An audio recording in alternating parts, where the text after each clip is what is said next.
Alegría del amor adúltero. ¿Una alegría general? Sí, los adúlteros deben estar de plácemes, muy felices como Pascuas plenas. ¿Cómo que no? Si antes, para poder recibir la comunión, tenían que arrepentirse de su pecado de infidelidad, guardar castidad no cohabitando sexualmente con su nueva pareja y abstenerse de dar escándalos, tal como los prescribía la norma 1650 del Catecismo de la Iglesia. Recordemos su contenido. Hoy son numerosos en muchos países los católicos que recurren al divorcio según las leyes civiles y que contraen también civilmente una nueva unión. La Iglesia mantiene por fidelidad a la palabra de Jesucristo que no puede reconocer como válida esta nueva unión, si era válido el primer matrimonio. Enseñanza contenida en Marcos 10, 11 a 12. Si los divorciados se vuelven a casar civilmente, se ponen en una situación que contradice objetivamente a la ley de Dios, por lo cual no pueden acceder a la comunión eucarística mientras persista esta situación, y por la misma razón no pueden ejercer ciertas responsabilidades eclesiales. La reconciliación mediante el sacramento de la penitencia no puede ser concedida más que a aquellos que se arrepientan de haber violado el signo de la alianza y de la fidelidad a Cristo y se comprometan a vivir en total continencia. Sí, los deformadores modernistas, arquitectos de esta obra diseñada desde el sínodo de la familia pasado, claro está, también deben estar muy alegres. Así lo manifestaron antes de la publicación de la exhortación papal y ahora con la confirmación. Sus propuestas para cambiar los sacramentos del matrimonio, de la confesión y de la comunión parece que encontraron acogida por parte de Francisco. Sí, algunos custodios del magisterio, opositores de estas reformas, ya se ve, muestran su contento al creer, a primera vista, según sus propias palabras, que porque con la exhortación el magisterio en apariencia no fue tocado y permanece inalterable, no se han trazado así claras líneas pastorales para contravenirlo. Sí, todo el pueblo raso, ¿cómo no?, debe entonces festejar gozoso, pues todos quedaron contentos, ya que los lineamientos, las palabras y consejos que contiene el extenso documento son suficientes para no preocuparse más, pues la familia y el amor quedaron así preservados de ataques y peligros. Sí. Muy decepcionados, en cambio, claro que sí, deben estar quienes esperaban una manifiesta y transparente declaración papal en contravía del magisterio y de la tradición, que apoyara frontalmente las corrientes modernistas de la Iglesia. Y tristes también deben andar aquellos que pensaban que con este documento claramente se delimitarían las fronteras entre el magisterio y la herejía, entre la verdad y la mentira, entre la fidelidad y la traición. Pareciera, pues, por la forma en que se presentó la exhortación apostólica firmada por Francisco, que todos quedaron contentos, pues nada pasó ni ha de pasar. Pero la realidad se muestra de otra manera mucho menos optimista. El magisterio no se tocó. ¿Se seguirá cumpliendo? Ahora en adelante, sin que haya sido derogada ni cambiada la norma del numeral 1650 vista, como quien dice por arte de birlibirloque, la exhortación apostólica possinodal Amoris Laetitia o la alegría del amor, firmada por Francisco el pasado 19 de marzo y publicada el 8 de abril, hace que la lectura de esta norma, vía discernimiento presbiteral, se haga complaciente y dadivosa, y termine, a la larga, eliminando las condiciones precisas que fija la regla en el número 1650. Es decir, que por la magia del discernimiento de un obispo o presbítero, apremiados, instigados y constreñidos por el mismo documento papal y presionados por el relativismo corrupto de la sociedad misma, podrán ahora conceder lo que no se puede conceder, que los adúlteros que siguen en adulterio y no renuncian a él, puedan tranquilamente recibir la Eucaristía, con la cual estos creen tranquilizar su conciencia y pensar que han legalizado su estado de pecado. Es cierto que el documento aparentemente mantiene intactos los principios morales y evangélicos que regulan la situación de divorciados vueltos a casar, En ninguna parte de la exhortación se niega, de modo textual, lo que Jesucristo señaló sobre el vínculo matrimonial al decir en Marcos 10:9: lo que Dios ha unido, que no lo separe el hombre. Tampoco desconoce de manera abierta la condena de Jesús a los adúlteros, expresada en Lucas 16:18. El que se divorcia de su mujer y se casa con otra, comete adulterio. Y el que se casa con una mujer abandonada por su marido, comete adulterio. Y como dijimos antes, se mantiene también en apariencia la norma del Catecismo de la Iglesia Católica del número 1650 que acabamos de citar. Como ya lo señalamos, la exhortación apostólica Amoris Laetitia le da a los presbíteros la facultad de decidir si se da o no la comunión en estos casos. Con ello, la intención manifiesta por el Papa Francisco el año pasado de convertir en sinodal o colegiada a la Iglesia Católica, antes siempre centrada en la autoridad petrina, avanza notoriamente, al delegar a los obispos y presbíteros la potestad de dar o negar la comunión a personas en estado de pecado mortal. Claramente en el numeral 300 así lo expresa. Los presbíteros tienen la tarea de acompañar a las personas interesadas en el camino del discernimiento, de acuerdo a la enseñanza de la Iglesia y a las orientaciones del obispo, lo cual había sido expresado textualmente en la relación final del Sínodo de Obispos de 2015.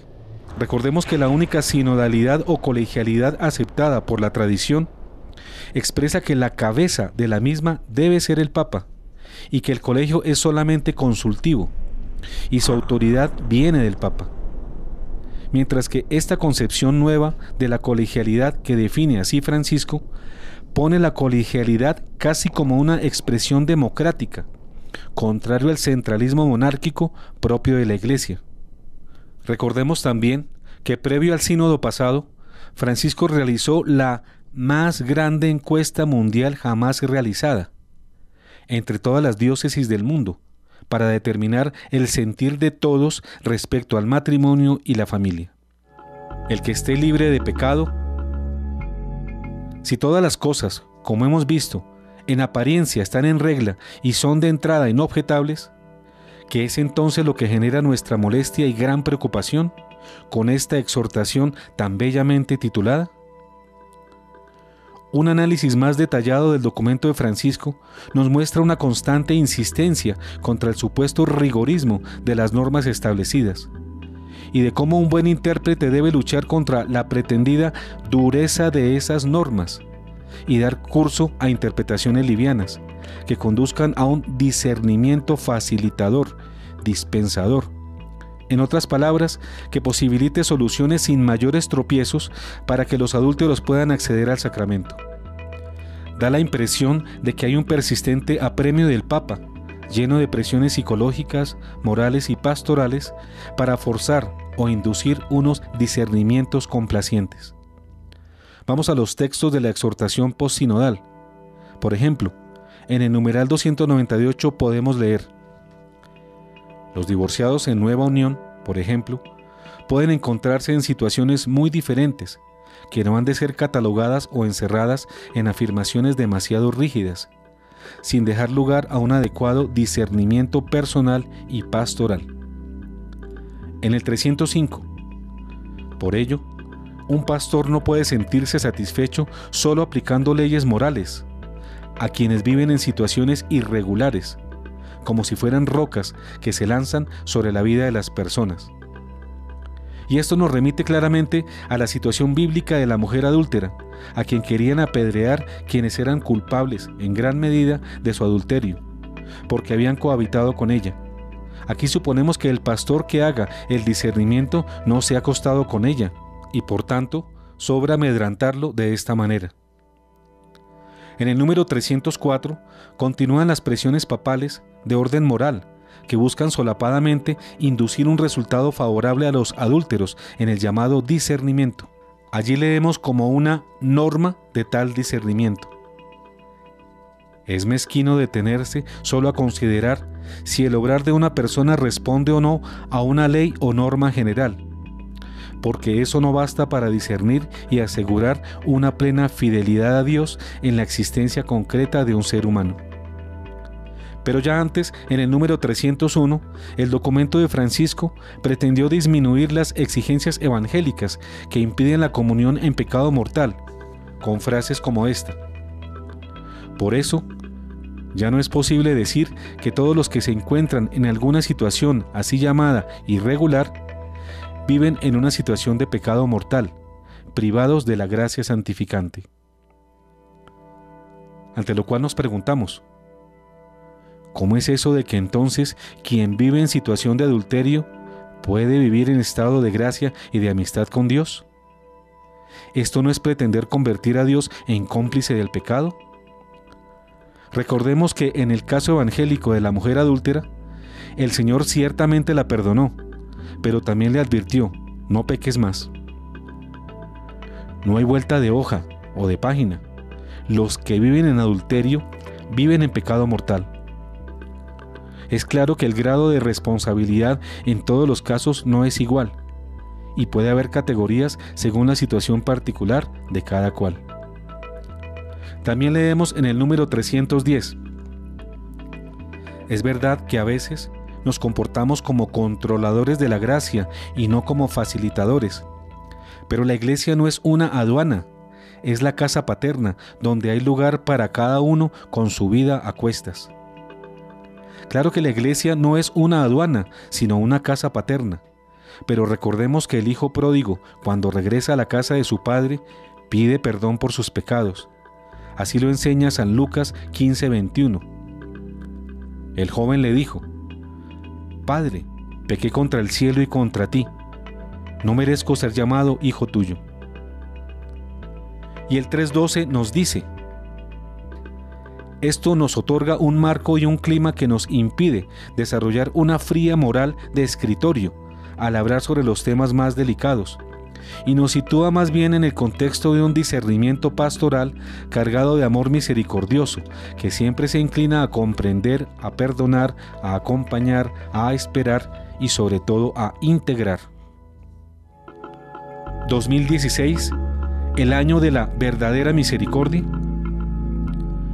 Claro que, como allí se dice, esta es la lógica que debe predominar en la iglesia, pero es la lógica de la misericordia, no informada por la justicia ni iluminada por la verdad, porque una misericordia sin justicia o sin verdad es falsa. Esa es la que alegan los partidarios de la herejía de la apocatástasis, que en el fondo consiste no en perdonar al pecador, sino en pasar por alto el pecado como lo haría una corrupta aduana.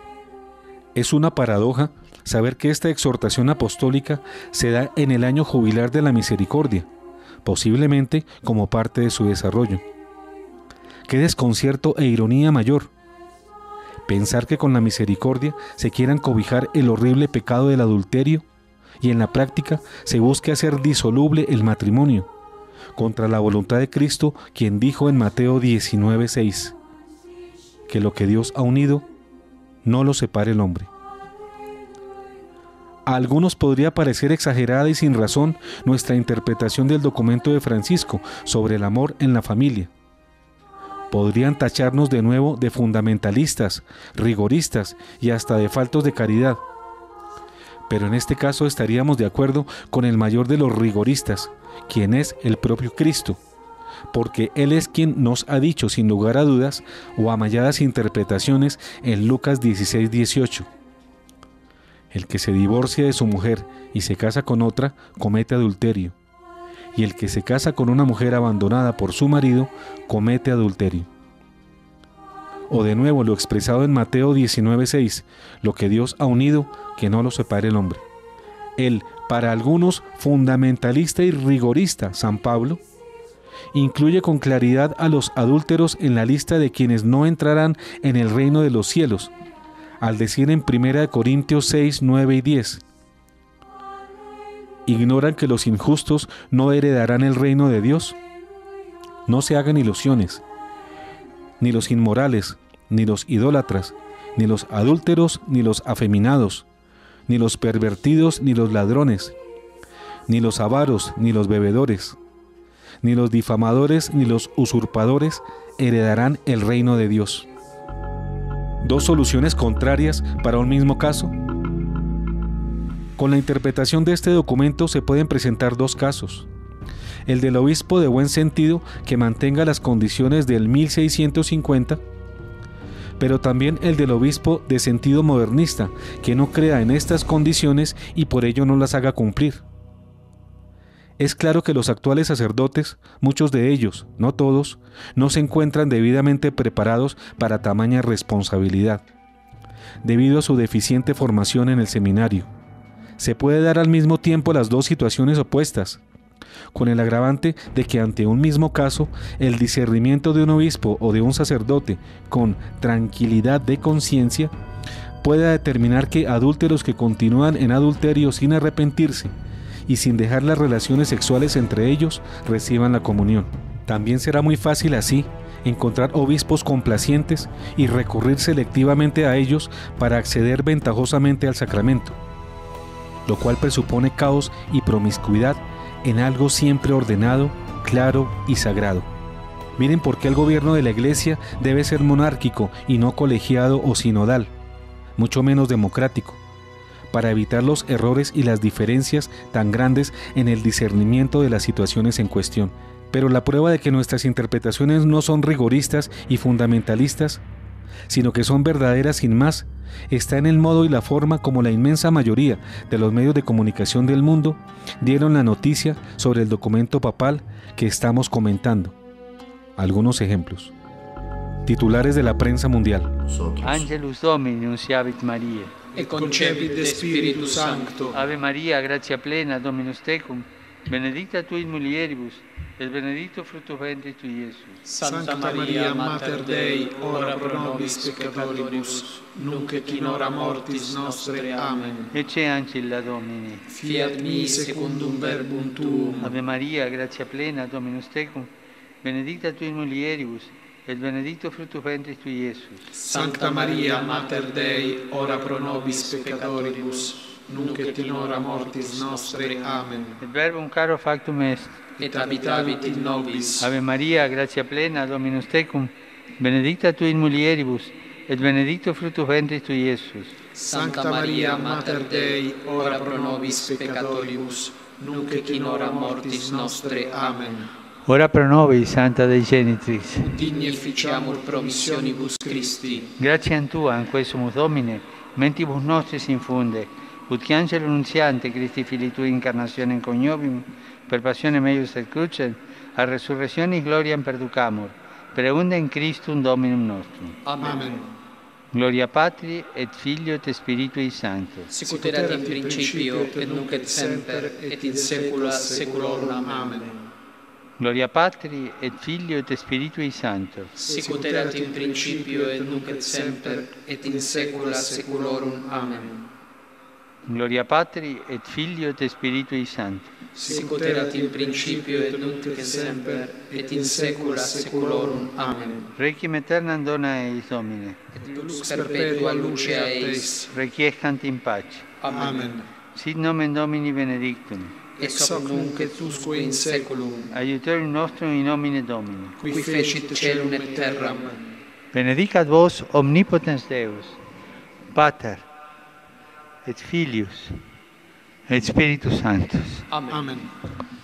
Como podemos haber visto, en su inmensa mayoría, la prensa del mundo ha visto en el documento del Papa la autorización clara y llana para que los adúlteros accedan, sin más dificultades, a la Eucaristía.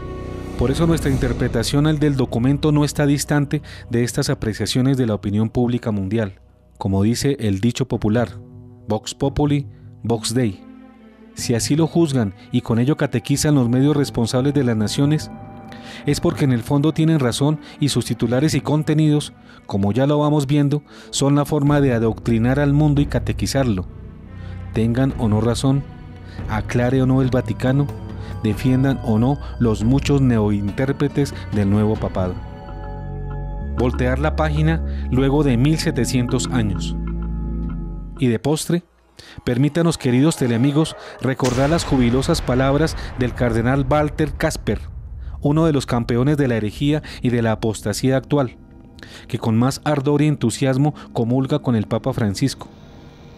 Cuando en las vísperas de la publicación de este documento pastoral en la ciudad de Lucca, Italia, anunció anticipadamente a tambor batiente que, comillas, con la exhortación postsinodal, el Papa Francisco iniciará el primer paso para una reforma que dará vuelta a la página de la Iglesia después de 1700 años. ¿Vuelta a la página de la Iglesia siempre fiel? ¿Reforma que transfigurará la Iglesia?, preguntamos sorprendidos. El mejor intérprete del documento es este cardenal, uno de sus inspiradores. Si fuera inocuo o mantuviera la doctrina intacta, pues nada habría celebrado como la gran revolución esperada, precisamente porque el documento, que aparentemente no mata ni una mosca, en realidad acaba con todas. Solo que aquí no se trata de moscas, sino de almas que ponen así en juego su destino eterno. ¿Pastoreo contra el magisterio? Hemos visto que el documento, en forma taimada y mañosa, dando la impresión de que mantiene la doctrina eclesial sobre el matrimonio y la familia, en realidad señala un camino pastoral contrario a ella. Daría la impresión de que estamos ante un nuevo caso de lo que en la colonia española en América se llamaba, comillas, se obedece pero no se cumple.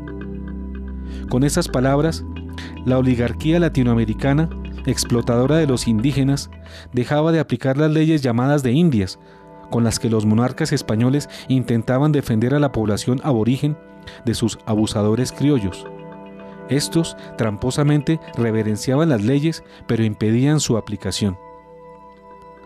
Así pues, lo que plantea este documento es un respeto aparente a la doctrina, pero en el fondo le da la puñalada de manera muy sagaz y astuta, pues el documento es, a nuestro modo de ver, una clara bitácora de vuelo, una gran guía, una pieza maestra de la dualidad, la ambigüedad y la imprecisión, que deja más dudas que certezas a los fieles y deja más certezas que dudas a los infieles.